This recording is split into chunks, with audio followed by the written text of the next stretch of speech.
Well, welcome everybody. I am really excited to have our guest today, Dr. Bill Crawford. Bill has done amazing work. And let me tell you a little bit about his background before we get into it, just a little bit of back and forth, and you can hear a little bit more about him. In addition to being named Speaker of the Year for Vistage International, as well as the US and Canada, he holds a master's degree and a PhD in psychology from the University of Houston. He's also a licensed psychologist, author of 8 books, and an organizational consultant. Over the last 30 years, he's created more than 3,500 presentations for such organizations as T-Mobile, Shell, the American Medical Association, PBS, and many other organizations and professional associations, both nationally and internationally. In addition, his 2 PBS specials on stress and communication have been seen by more than 15 million people, and it has been quoted as an expert in such diverse publications as the New York Times, Entrepreneur, the Chicago Tribune, Investors Business Daily, and Working Mother, just to name a few. Welcome, Dr. Bill. Thank you, David. Thanks for having me. I'm looking forward to sharing my best thoughts with your listeners and helping folks out today. Well, that is great. Great. You know, one of the books you read that I have taken a read through, it's made a difference to me, is Life from the Top of the Mind. Can you talk a little bit about kind of what that is about for everybody? Because I know for me, it helped me not forget about just business. It's really personal too. Thank you. And I really appreciate that. When I created the system, I really wanted people to be able to use it both at home and at work. Because if we have to be one way at work and another way at home, it kind of splits us up in ways that I don't think serves us. So over the last 30 years, I've been working on a system, a philosophy, a framework that I call Life from the Top of the Mind, that actually shows people how to access their best by accessing a very specific part of the brain, and how to avoid the stress, frustration, anxiety, resentment, the stuff that gets in the way of our clarity, confidence, and creativity by avoiding a specific part of the brain. I wrote a book about it. I get to go around the world teaching it. I love to teach it to Vistage members because they're just so eager to hear new information that's backed on science that helps them become more influential in their lives and the lives of others. So tell me how this thing works, because I can tell you sometimes I'm in stressful situations. I can feel my system change a little bit. What's the neuroscience? What's happening here? Yeah. So basically, I like to take the brain, which is a very complicated instrument, and break it down so it is simple but not simplistic. Basically, we got 3 parts of the brain. Lower part of the brain is called the brainstem. This is where the fight or flight responses are located. Upper 80% is called the neocortex, what I call the top of the mind. This is where we have access to our interpersonal skills, problem-solving skills, clarity, confidence, creativity, compassion, etc. The middle brain, however, is the really fascinating one. It is called the limbic system, and it is the scanner, processor, router part of the brain. So it scans incoming information, processes it or interprets it, and then either routes it down to the lower brain or up to the top of the mind. Unfortunately, it's not very smart, and it's working with old software. So it has a tendency to misinterpret almost anything negative as dangerous and throws us into the part of the brain that's designed to deal with danger. And that change that you notice is actually a chemical change in our brain and body, adrenaline, noradrenaline, and cortisol, which are great in a fight or flight situation, but not so great when we're trying to bring our best to a conversation or make a good decision. So now I'm beginning to understand a little bit. So I hear from my Vistage members, so one of their employees will come in with a major problem, and sometimes they'll say, I was not my best in that conversation. So what's kind of going on here? Yeah, a lot of times whenever we've dealt with a particular employee in the past and it maybe hasn't gone well, or they keep coming up with problems but not solutions, or maybe there's a certain type of employee that is just kind of, bugs us, gets under our skin. Unfortunately, our middle brain interprets that in a way that throws us into the lower brain, and we kind of start to get frustrated or stressed or annoyed or angry or resentful or feel overwhelmed, whatever, while the conversation is going on. And when we're in this lower brain isn't the part of who we are where we make our best thoughts and bring our best self to life. So what I encourage people to do, if you're going to go into a difficult conversation, always go in what I call the top of the mind. Go in having chosen qualities or characteristics that you want to bring to the conversation, no matter what they say, no matter what they do. So you're not being defined by them, you're bringing your best to the situation, and you're taking 100% accountability for staying in the top of the mind.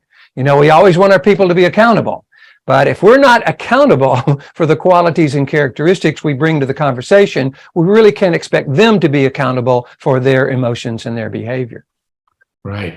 Are there any other ways that we can make sure that we're operating at the top of the mind? So maybe nothing triggered us, but is there a way for us to be constantly thinking and reinforcing to make sure we don't fall into any of these pitfalls that we fall into from time to time? Yeah, well, first thing we need to recognize is because we're human beings, we will fall into pitfalls. It's not about never doing that.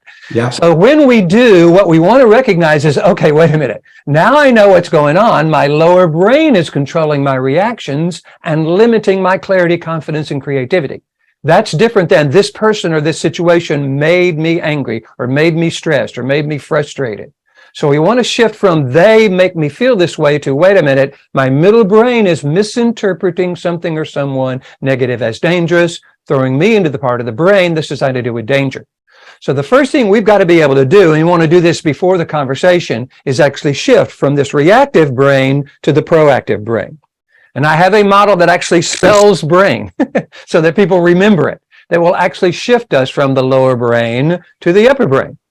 So the first thing we want to do, everybody's heard when you're stressed or frustrated, you take a deep breath. Not everybody tells you why, though. The reason you take a deep breath is because normally the part of the brain that controls our breathing is the lower brain. So if we want the top of the mind to regain control from this lower brain, then the breathing, saying the word relax on the exhale, that actually does two things. It takes over breathing and muscle tension, which are two things normally controlled by the lower brain.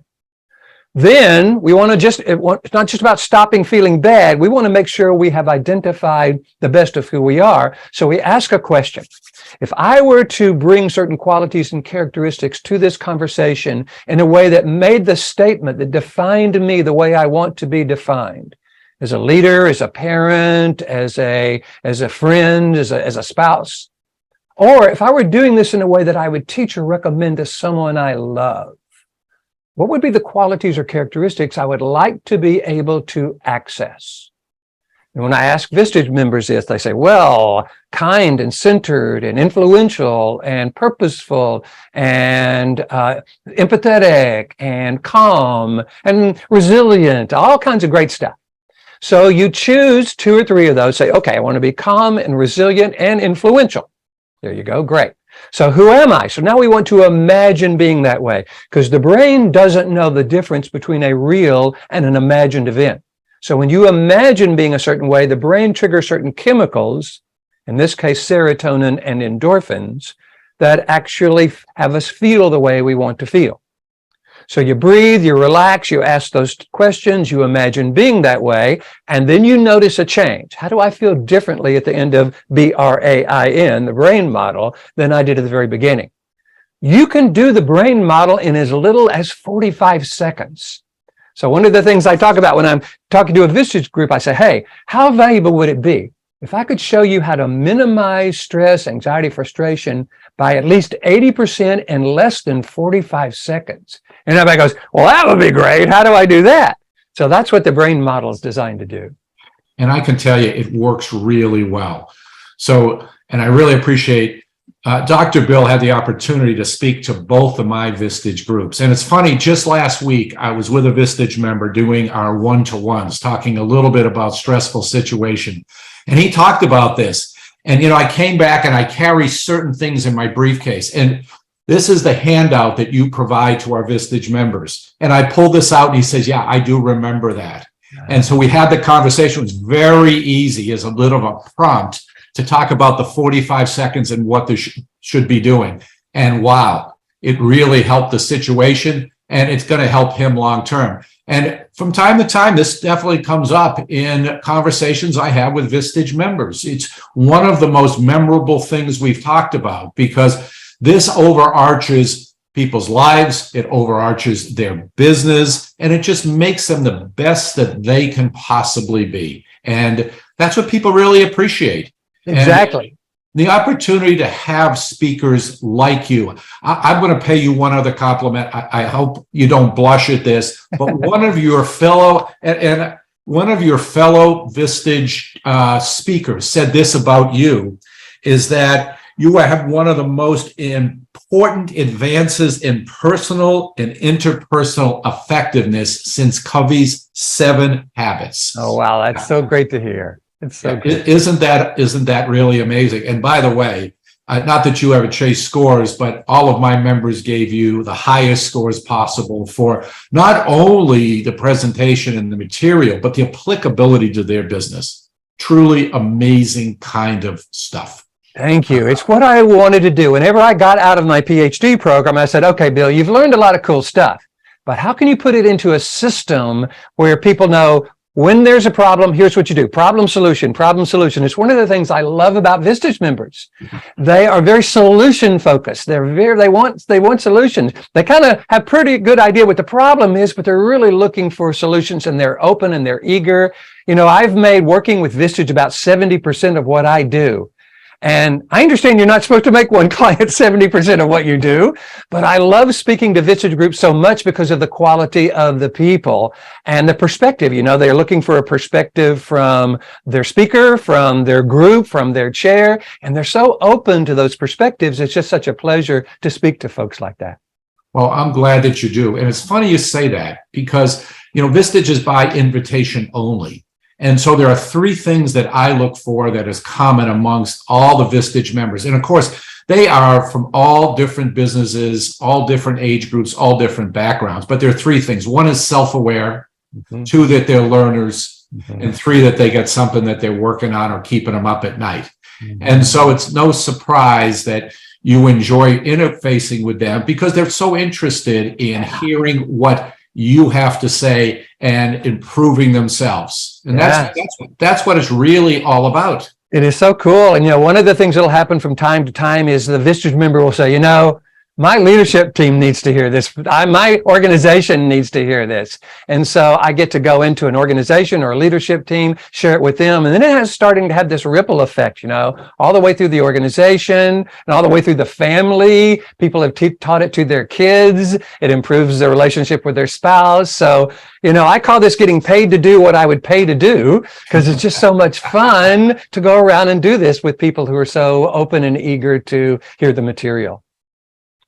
I share that with you. It is so great to watch people improve, take their game up, accomplish what they like to accomplish. I don't know about you, but it totally gives me energy.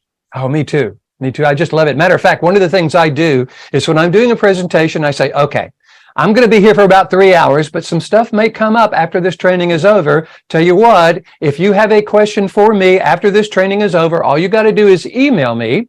And I will be your consultant for free, for life, by email. And I do that because I want to help support people in putting this into practice. What did you like? What did you learn? And how is it working for you so that I can kind of help you put it into practice, fine-tune the system, so to speak. But the fact that it is a system, a part 1, part 2, and part 3, people tell me they just love the idea that it's put in that format because it makes it now accessible. It will take some practice, as everything does, but at least now it's accessible and they know exactly what to practice. I am glad you mentioned that because I had quite a few members contacting you after the presentation and wanted to engage with you with their organization and to see how you can help people within their organization because, look, organization is only as good as the sum of their people. Yeah, and you know, the leader has got leadership duties. He can't go around teaching everybody to get to the top of the mind, or she. So, you know, the more that the organization has kind of adopted that top of the mind culture where people are taking more responsibility for the qualities and characteristics they're bringing to work and to home, that's just a win-win-win. And now that isn't all on the leader to kind of make this happen. Yeah. Well, I'd like to share what you do with everybody. Now, of course, people that are listening, I'd love to have them as Vistage members, but what you're dealing with is something even bigger. So how would somebody get in contact with you if they'd like to have you engaged in their business and do what you do for them, whether they're part of Vistage or not? Would you do that for people? Absolutely. I do that all the time with organizations, professional associations, keynotes, things like that. And it's real easy. You just Google Bill Crawford, PhD, YouTube, or don't go to the YouTube. That'll take you to YouTube, billcrawfordphd.com. And that'll take you to my website. You can go to the YouTube as well, by the way, but if you want to contact me, that'll take you to my website. Just hit the contact button and put your name and email address and message what you're interested in. I get those all the time. I respond to them. And I have a rather unique fee policy. I call it integrity-based pricing. It basically says, I believe I'm dealing with people of integrity who probably have a certain amount that they can spend to bring someone like me in. If you'll just get me the maximum that fits your budget, I will speak to your organization for whatever that is. Wow. That is very impressive.